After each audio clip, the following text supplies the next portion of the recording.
मंच से बीजेपी के नेताओं को चुनौती देता हूं कि वो कागज लेकर आए मेरे सामने। Show me that piece of paper जिसपे ये दस्तखत है। सुपारी जितनी पार्टी, जैसा कि गृह मंत्री जी कहते हैं, इस सुपारी जितनी पार्टी के एक युवा सांसद ने दुनिया की सबसे बड़ी पार्टी के सबसे बड़े नेताओं से देश के सबसे बड़े सदन में खड़े होकर सवाल कैसे पूछे, इन्हें दर्द इस बात। जिस मामले को कमिटी ऑफ प्रिविलेजेस को रेफर करा गया, उसका ये पार्लियामेंट्री बुलेटिन है, सरकारी डॉक्यूमेंट है। मैं आज बहुत सबूत लाया हूं दिखाने के लिए आप सबको, ताकि दूध का दूध और पानी का पानी हो जाए। ये रूल बुक है जिसके हिसाब से राज्यसभा चलती है। इस रूल बुक में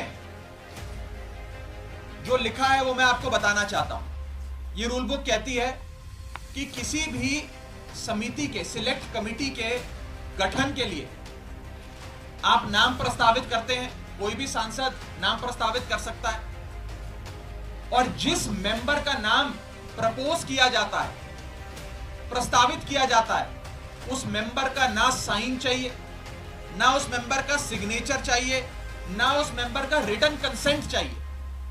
यानी कि इस रूल की किताब में कहीं नहीं लिखा कि सिलेक्ट कमिटी में किसी भी शख्स का, मेंबर का नाम देने के लिए आपको उस प्रस्तावित प्रपोज्ड मेंबर की रिटन कंसेंट या सिग्नेचर चाहिए। इस मंच से बीजेपी के नेताओं को चुनौती देता हूं कि वो कागज लेकर आए मेरे सामने। Show me that piece of paper जिसपे ये दस्तखत है। जब कोई दस्तखत है ही नहीं, जब सिग्नेचर होता ही नहीं, तो फर्जी सिग्नेचर की बात कहां से आ गई? मैं चुनौती देता हूं आज बीजेपी को।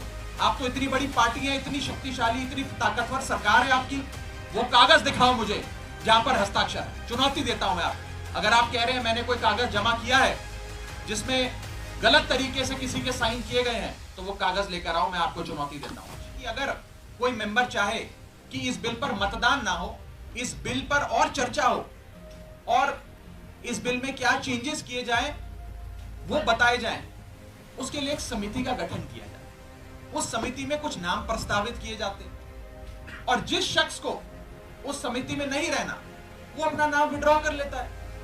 ये प्रपोजल है, ये प्रस्ताव है, किसी को जर जबरदस्ती नहीं बिठा दिया।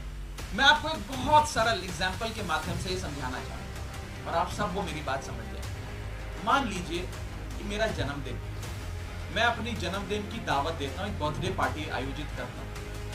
अपनी बर्थडे पार्टी में मैं 10 लोगों को न्योता देता हूं आने के लिए। 10 में से 8 लोग मेरा न्योता स्वीकार लेते हैं, आ जाते हैं। 2 लोग मेरा न्योता नहीं स्वीकारते, उल्टा मुझे कहते हैं तुम्हारी हिम्मत कैसे हुई हमें न्योता देने की? तुम्हारी हिम्मत कैसे हो गई, मजाल कैसे होगी कि तुमने हमें अपने जन्मदिन का न्योता दे दिया?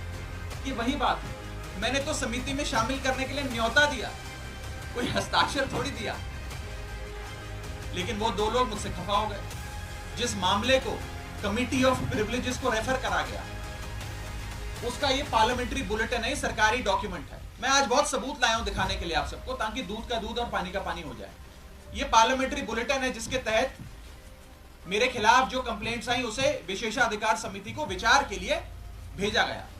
इस पूरी पार्लियामेंट्री बुलेटिन में कहीं भी फर्जीवाड़ा, फोर्जरी, फोर्ज्ड साइन, सिग्नेचर, हस्ताक्षर, किसी भी शब्द का प्रयोग नहीं किया गया। सिर्फ इतना बोला गया कि इसकी जांच करके बताइए। अगर कोई फोर्जरी होती, कोई फर्जीवाड़ा होता, सिग्नेचर शब्द का प्रयोग तो कम से कम किया गया होता। इस पार्लियामेंट्री बुलेटिन में भारतीय जनता पार्टी के झूठ का मुकाबला करना आसान नहीं है, इसलिए आज आपके सामने आकर ये बात रखनी पड़ी। इस देश के कई बड़े नेताओं के खिलाफ कमिटी ऑफ प्रिविलेजेस ने प्रोसीडिंग्स शुरू करी, कार्रवाइयां करी, जिसमें स्वर्गीय अटल बिहारी वाजपेयी जी हैं, जिसमें स्वर्गीय इंदिरा गांधी जी का नाम आता है, मनमोहन सिंह जी का नाम आता है, मोरारजी देसाई जी का नाम आता है, सुषमा स्वराज जी का नाम आता है, अरुण जेटली जी का नाम आता है। उस श्रेणी के अंदर अगर हमें भी शामिल किया गया तो कोई बात नहीं है, मजबूती से अपना जवाब विशेषाधिकार समिति के सामने, कमेटी ऑफ प्रिविलेजेस के सामने देंगे। शहीद आजम भगत सिंह की धरती से आता हूं और पूरी न्याय की लड़ाई लड़ूंगा, और मेरा विश्वास है कि कमेटी ऑफ प्रिविलेजेस अंत में दूध का दूध और पानी का पानी कर न्याय अवश्य करेगी। ये हुआ क्यों? ये विवाद कहां से खड़ा हुआ? ये क्यों इतनी अफवाह फैली? ये इसलिए फैली क्योंकि सोमवार दोपहर सदन के अंदर आम आदमी पार्टी की ओर से मैंने पूरी मजबूती से दिल्ली के अध्यादेश पर अपना वक्तव्य दिया और उसके ठीक 6 घंटे बाद मेरे खिलाफ बीजेपी ने आरोप लगाने शुरू कर दिए। इनको दिक्कत यह नहीं है कि मैंने नाम प्रस्तावित करे, इनको प्रॉब्लम यह नहीं है कि मैंने किसी कमेटी के गठन के लिए कुछ एमपीज के नाम दे दिए। इन्हें दिक्कत यह है कि एक 34 साल के युवा ने हमें खड़े होकर ललकारा कैसे, एक युवा ने हमसे मजबूती से सवाल कैसे पूछे और कैसे इस सुपारी जितनी पार्टी, जैसा कि गृह मंत्री जी कहते हैं, इस सुपारी जितनी पार्टी के एक युवा सांसद ने दुनिया की सबसे बड़ी पार्टी के सबसे बड़े नेताओं से देश के सबसे बड़े सदन में खड़े होकर सवाल कैसे पूछे। इन्हें दर्द इस बात का है।